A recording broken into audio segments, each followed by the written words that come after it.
नमस्कार, स्वागत है आपका और मैं हूं आपके साथ लता। बड़ी खबर आपको बता रहे हैं, जुआ एंटीलिया केस में सचिन वाजे ने किया बड़ा खुलासा, क्योंकि अब सचिन वाजे ने प्रदीप शर्मा का नाम लिया है। तो बड़े विस्फोटक खुलासे इस पूरे मामले को लेकर हो रहे हैं। प्रदीप शर्मा ही जिलेटिन की छड़ी लेकर आया था और मनसूख से मुलाकात के दौरान भी वाजे के साथ प्रदीप शर्मा मौजूद था। तो जिस तरीके से एंटीलिया केस में अभी तक छोटी छोटी मछलियों से लगातार जांच हो रही थी, लेकिन अब इस भ्रष्टाचार के तालाब के बड़े मगरमच्छों का नाम भी सामने आने लगा है, जिसमें सामने आए बड़े नाम अनिल देशमुख, अनिल परब और अजित पवार है। लेकिन इसी कड़ी में आपको बताते चलें कि शिवसेना के एक और नेता और पुलिस महकमे के जाने माने एनकाउंटर स्पेशलिस्ट कहे जाने वाले प्रदीप शर्मा को लेकर भी कई अहम खुलासे अब हुए हैं, जिसमें यह साफ हो गया है कि प्रदीप शर्मा ही वो शख्स था जो जिलेटिन की छड़ें लेकर आया था। और यही नहीं, मनसूख की हत्या से पहले भी प्रदीप शर्मा सचिन वाजे के साथ उस गाड़ी में मौजूद था, जिसमें बैठकर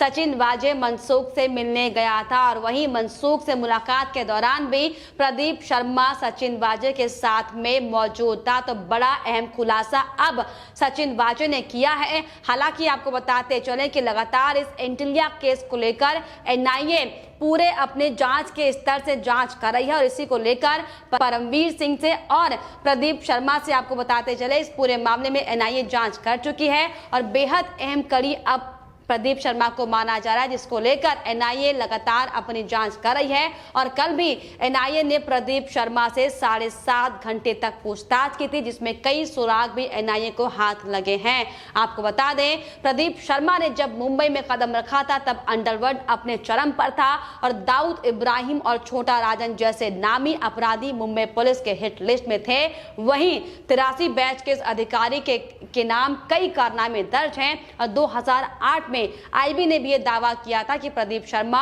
और दाऊद के गुर्गे छोटा शकील के बीच बातचीत हुई थी और इसी पर उन्हें बर्खास्त किया गया था और 2009 में प्रदीप को बहाल किया गया था। और वहीं आपको बता दें कि लखन भैया नाम के शख्स के फर्जी एनकाउंटर का आरोप भी प्रदीप शर्मा पर लगा था और इसी केस में करीब 4 साल तक प्रदीप शर्मा जेल में बंद रहे थे। और वहीं भ्रष्टाचार के आरोपों के कारण प्रदीप शर्मा सेवा से निलंबित भी किए गए थे, लेकिन साल 2017 में विभाग में उनके फिर से वापसी हुई थी। 2017 में प्रदीप शर्मा की वापसी परमवीर सिंह ने कराई और थाने पुलिस के एंटी एक्सटॉर्शन सेल के वरिष्ठ अधिकारी बनाए गए थे। और चार्ज लेने के बाद 1 महीने बाद प्रदीप शर्मा ने दाऊद के छोटे भाई और वांटेड गैंगस्टर इकबाल कासकर को पकड़ने में सफलता हालांकि हासिल की थी और अपनी सेवा पूरी करने से 9 महीने पहले ही उन्होंने रिटायरमेंट ले लिया था और शिवसेना में शामिल हो गए थे। तो बड़े खुलासे इस शख्स प्रदीप शर्मा को लेकर हो रहे हैं और अब वाजे कांड में जिस तरीके से एनकाउंटर स्पेशलिस्ट प्रदीप शर्मा की जो एंट्री हुई है,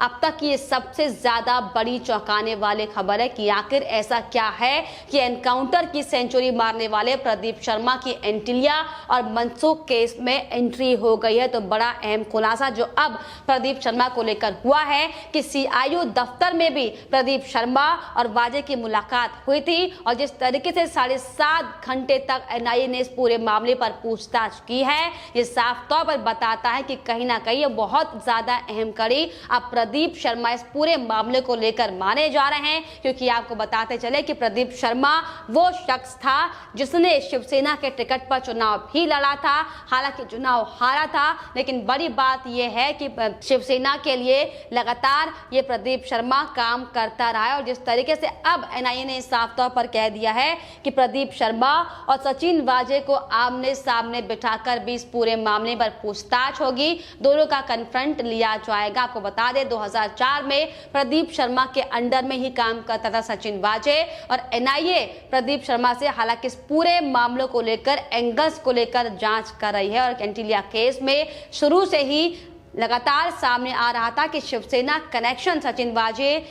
को लेकर जो लगातार मिल रहा था, को लेकर जो लेटर बम भी सचिन वाजे ने फोड़ा था और जिस तरीके से बड़े खुलासे हुए थे कि सचिन वाजे ने जो बताया था कि मीठी नदी में एविडेंस फेंकने की जो बात कबूल की थी, जिसके बाद तमाम सबूत पुलिस के हाथ लगे थे। और जिस तरीके से पुलिस कमिश्नर ने भी अपनी रिपोर्ट में परमवीर और सचिन वाजे को लेकर जो जिक्र किया था, जो अहम खुलासा किया था, ये साफ बताता है कि कहीं ना कहीं पुलिस महकमा का जो बड़ा जो दल है वो इस पूरे मामले में इन्वॉल्व था जिसको लेकर अब हालांकि एनआईए लगातार प्रदीप शर्मा से जांच कर रही है, क्योंकि प्रदीप शर्मा ही वो शख्स था जिसके घर के बाहर ही मनसूख हिरेन की आखिरी लोकेशन मिली थी। तो साफ तौर पर अब ये भी कयास लगाए जा रहे हैं कि हो सकता है मनसूख हिरेन इस तरीके से लगातार मनसूख हिरेन भी हालांकि इस पूरे मामले में इन्वॉल्व रहा होगा और शायद इसी मामले को लेकर प्रदीप शर्मा के पास वो जा रहा होगा, जिसके बाद उसके साथ जो मिस हैपनिंग हुई, हालांकि इसका खुलासा होना अभी बाकी है। लेकिन अब तक जो सबूत,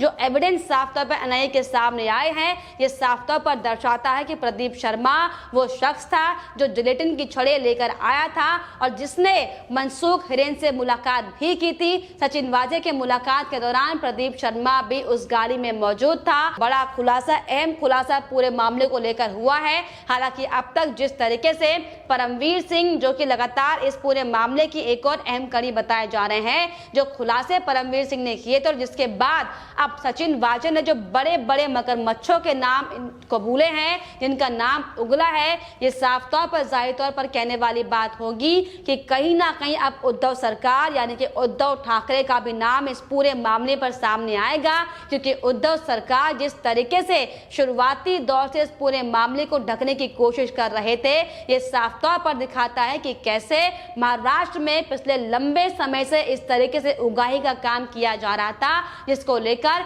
अपने ही पुलिस महकमों का इस्तेमाल किया जा रहा था। पुलिस महकमों को की बड़ी पोजीशन को लगातार एक टारगेट दिया गया था और महाराष्ट्र सरकार में बैठकर अपनी ताकतों का कैसे गलत इस्तेमाल उद्धव ठाकरे ने किया। हालांकि इसको लेकर अब जो तमाम सबूत एनआईए के सामने हैं, इसको लेकर लगातार जांच लगातार जारी है। लेकिन आपको बताते चले कि इस पूरे मामले पे लेकर अब जो प्रदीप शर्मा का नाम जो सामने आया है, जो शिवसेना कनेक्शन सामने आया, ये साफ तौर पर दर्शाता है कि कहीं ना कहीं बहुत ज्यादा बड़े स्तर पर उगाही का काम लंबे समय से महाराष्ट्र में चल रहा था। तो साफ है कि जिस तरीके से सचिन वाजे ने अपने शुरुआती दौर में अपने व्हाट्सएप स्टेटस में जो बात कही थी, वो अब कहीं ना कहीं साफ होती साबित होती दिखाई पड़ रही है, क्योंकि जिस तरीके से लंबे पूछताछ के बाद भी सचिन वाजे हो सकता है कि डर के मारे अपना मुंह बंद करके बैठा हुआ था। लेकिन अब जब सीबीआई इस पूरे मामले में इन्वॉल्व हो चुकी है, जब सीबीआई अपने पूरे स्तर से गहनता के साथ इस मामले की जांच कर रही है, तो आखिरकार सचिन वाजे ने अपना मुंह खोला और कैसे उन तमाम बड़े लोगों का नाम सामने आया जो इस पूरे मामले में इन्वॉल्व थे। हालांकि एविडेंसों के आधार पर एनआईए साफ तौर पर ये बातें कहती दिखाई पड़ रही है कि जिस तरीके से 7.5 घंटों तक प्रदीप शर्मा के साथ भी पूछताछ हुई है, उसमें भी अहम सुराग एनआईए के हाथ लगे हैं। आपको बताते चले कि इस पूरे मामले को लेकर तो चाहे वो एंटिलिया केस से जुड़ा हुआ मामला हो या फिर मनसूख हिरेन की हत्या से जुड़ा हुआ मामला हो, इस पूरे मामले को लेकर लगातार अब सीबीआई भी सचिन वाजे के साथ पूछताछ कर रही है, क्योंकि सचिन वाजे के अकाउंट में जिस तरीके से बार बार मोटी रकम का जो ट्रांजैक्शन हुआ है, क्योंकि 36 लाख रुपए का जो जिक्र बार बार किया जा रहा है कि आखिर वो 36 लाख रुपए सचिन वाजे के अकाउंट में कहां से आए, किसने अकाउंट में रुपए डाले थे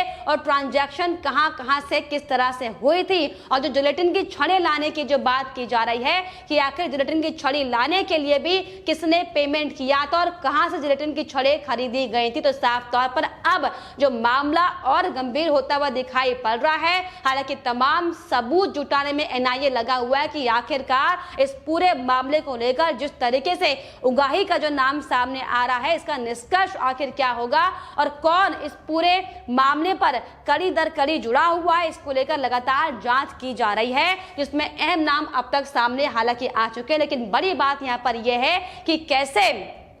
सिर्फ और सिर्फ उगाही के नाम पर इतना बड़ा हादसा, जिसे वो लगातार महाराष्ट्र की सरकार कह रही थी, जो कि अब जाकर साफ तौर पर साबित हो चला है कि ये एक बड़ा षड्यंत्र था, जो लंबे समय से इस षड्यंत्र का खेल महाराष्ट्र सरकार खेल रही थी। लेकिन अब जब इस पूरे मामले को लेकर एनआईए और सीबीआई इसकी जांच कर रही है, तो साफ तौर पर कई अहम सबूत सामने आ रहे हैं, जो कि वाकई हर तरीके से, हर एंगल से सबको चौंकाने वाले हैं। क्योंकि जिस तरीके से जिलेटिन की छड़ों को लेकर जो अब अहम खुलासा हुआ है, इसको लेकर हालांकि लगातार जांच की जा रही है। लेकिन अब तक जिस तरीके से जो सबूत सामने आए कि कैसे सचिन वाजे इस पूरे घटनाक्रम में इन्वॉल्व था और प्रदीप शर्मा अब वो शख्स है जो लगातार इस पूरे घटनाक्रम से जुड़ी हुई कड़ी थी, और कैसे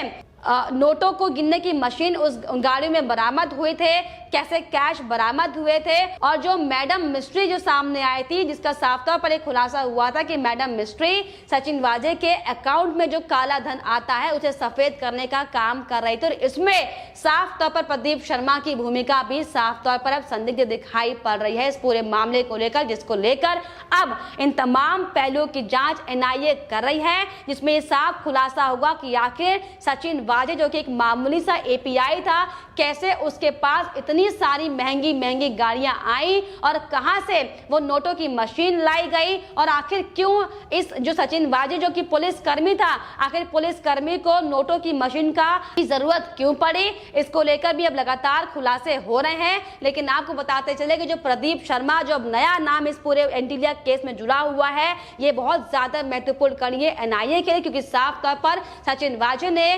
प्रदीप शर्मा का नाम लेकर ये साफ कर दिया है कि जो बड़ी ताकतवर शक्तियों का लगातार वो जिक्र कर रहा था, अब उन ताकतवर शक्तियों में अनिल देशमुख, अजित पवार, अनिल परब और ये अब प्रदीप शर्मा नाम शामिल है। हालांकि अब प्रदीप शर्मा से जांच हो रही, जिसमें साफ तौर पर एनआईए कई और अहम खुलासे बहुत जल्द करने वाले, जो वाकई हम सबके लिए चौंकाने वाले होंगे। लेकिन फिलहाल इस पर आपकी क्या राय हमें कमेंट बॉक्स में जरूर लिखिएगा। साथ ही साथ हमारे चैनल को सब्सक्राइब करना भी ना भूलें।